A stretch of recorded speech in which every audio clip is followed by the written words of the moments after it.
बड़े से आने कह के गए हैं अगर एक अच्छी फिल्म बनानी है तो दो चीजों में ध्यान तो रखना पड़ेगा। पहला, ये जो मूवी मैं बना रहा हूँ इससे ऑडियंस कनेक्टेड फील करेगी भी या नहीं, एंड दूसरा, ये जो मूवी मैं बनाने जा रहा हूँ इसे बनाना मुझे आता भी है या नहीं, और अगर नहीं आता तो सीखो। और ब्रह्मास्त्र मूवी के साथ यही प्रॉब्लम हुआ, ऑडियंस के साथ कनेक्शन ही बिल्ड नहीं हो पाया क्योंकि मेकर्स कंप्लीटली रेडी नहीं थे इस मूवी को बनाने के लिए।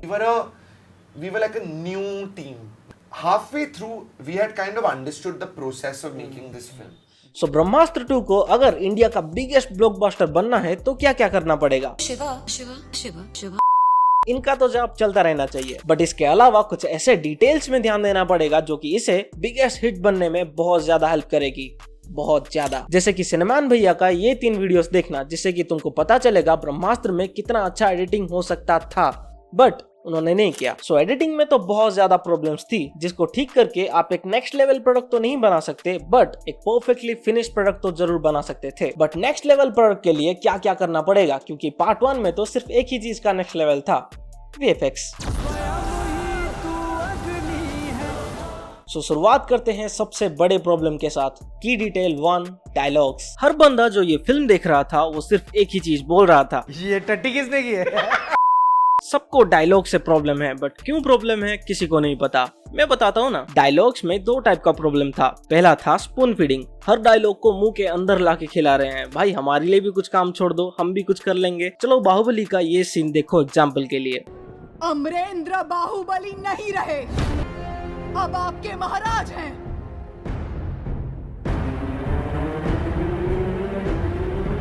महेंद्र बाहुबली।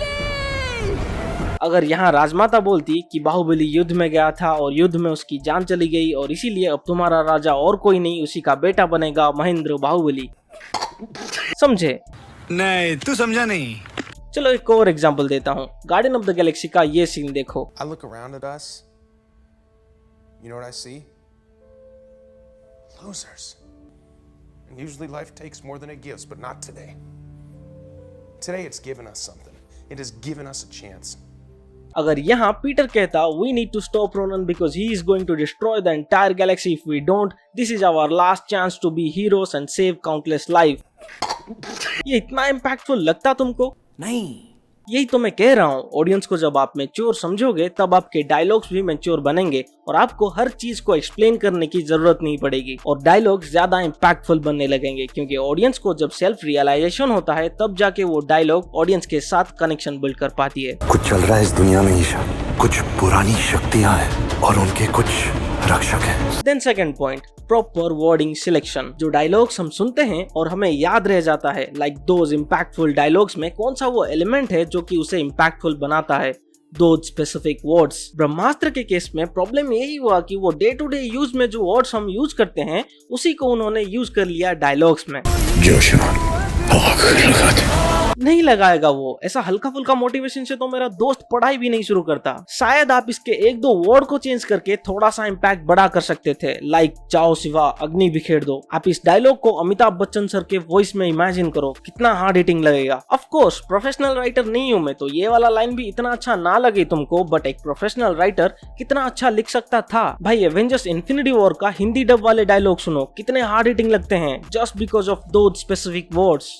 मेरा मन कहता था कि तुम्हें मेरी परवाह है, पर विश्वास धोखे का बीज होता है। वास्तविकता अक्सर निराशाजनक होती है। तू समझा नहीं, तू समझा नहीं। चलो एक और एग्जांपल देता हूँ। ईशा, मैं आग से जलता नहीं, कुछ रिश्ता है मेरा आग से, आग मुझे जलाती नहीं। लिटरली इन्होंने एक ही चीज को 2 बार बोला है। मतलब ये सीन में एक प्रॉपर हार्ड हिटिंग डायलॉग रखते तो ट्रेलर से ही लोग खुश हो जाते एंड एटलीस्ट कुछ और लोग तो मूवी देखने आते। सिर्फ आप एक लाइन को भी हटा देते यहाँ से तो शायद काम बन सकता था। कुछ रिश्ता है मेरा आग से, आग मुझे जलाती नहीं।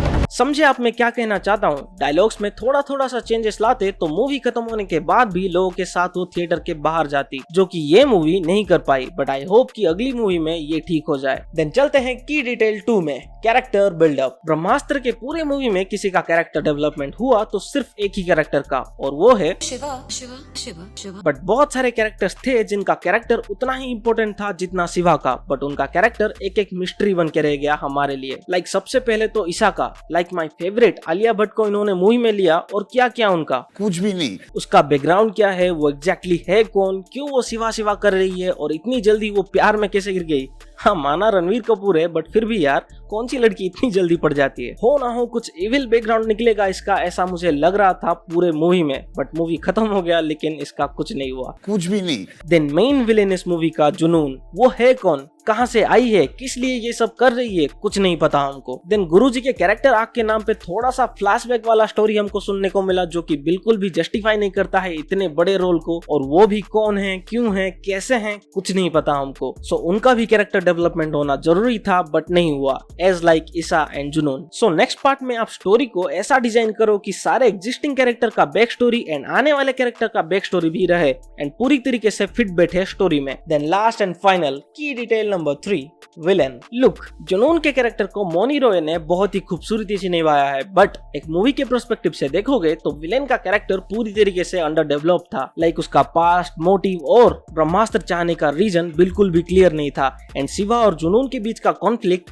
बिल्कुल भी इम्पैक्टफुल नहीं था, क्योंकि वो personal and emotional stakes missing थे। लाइक एक एग्जांपल से समझाता हूँ, द एवेंजर्स मूवी में मेन विलेन लोकी था, बट वो थैनोस के लिए काम करता था, जो कि हमें बाद में पता चलता है, एज लाइक जुनून देव के लिए काम करती है। बट द एवेंजर्स मूवी में हमको लोकी का कैरेक्टर इतना अच्छा लगा क्यों, क्योंकि उसका पर्सनल एंड इमोशनल स्टेक एक एवेंजर के साथ जुड़ा हुआ था। सो अगर वैसा ही कुछ एक बैक स्टोरी हमें जुनून के बारे में बताते, जिससे कि उसका एक इमोशनल आर्क क्रिएट हो सके, तब जाके वो ज्यादा कनेक्टेड फील होता। सो पार्ट 2 में यही चीज को परफेक्टली दिखाना बहुत जरूरी है, क्योंकि देव इस यूनिवर्स का थैनोस है और उसका परफेक्ट कैरेक्टर डेवलपमेंट इस मूवी का सबसे main point. So this is my analogy behind Brahmastra part 1 Shiva, and part 2 में कौन कौन से पॉइंट्स में मेकर्स को ध्यान देना जरूरी है।